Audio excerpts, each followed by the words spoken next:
நம்ம இந்தியா சார்ந்த அஃபெக்டே சொல்லிடுறேன்னா, இந்தியாவோட இந்த மிடில் ஈஸ்ட் எல்பிஜி இம்போர்ட் இருக்குல்ல, அதாவது நம்ம அங்கேருந்து எல்பிஜியே வாங்குறது, ஏன்னா அங்கேருந்து பெரும்பாலும் இந்தியாவுக்கு வந்துகிட்டு இருக்கல எல்பிஜி. இது எவ்வளோ தூரம் அஃபெக்ட் ஆகிருக்கு தெரியுமா? போன வருஷம் மார்ச் மாதம் நம்ம மிடில் ஈஸ்ட்லேருந்து எல்பிஜி இம்போர்ட் பண்ணியிருப்போம்ல, அதை விட இந்த மார்ச் மாதம் 13% கீழே போயிருக்கு. நம்ம அவ்வளோ கம்மியாக இந்த முறை இம்போர்ட் பண்ணியிருக்கோம், அவ்வளோ அடி வாங்கியிருக்கோம். இப்போ தெரியுது எதுக்காக கமர்ஷியல் சிலிண்டர் சார்ந்து வேலை மேலே போச்சு, பெருசாக ஹோட்டல்ஸ்லாம் க்ளோஸ் பண்ணாங்க, அங்கே பெருசாக கமர்ஷியல் சிலிண்டர் சப்ளை இல்லைன்ட்டு இவ்வளோ அடி வாங்கியிருக்கோம். இதில் இன்னும் உங்களுக்கு ஸ்பெசிஃபிக்காக சொல்லணும்னா, குக்கிங் கேஸ் சிலிண்டர்ஸ் இருக்குல்ல, இது சார்ந்து மட்டும் 8.1%க்கு இம்போர்ட்டில் அடி வாங்கியிருக்கோம்.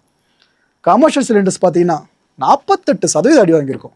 அந்தளவுக்கு ஹியூஜ் அடி. இதில் இண்டஸ்ட்ரீஸ் யூசேஜ் சிலிண்டர் எடுத்துக்கிட்டிங்கன்னா 75.5%.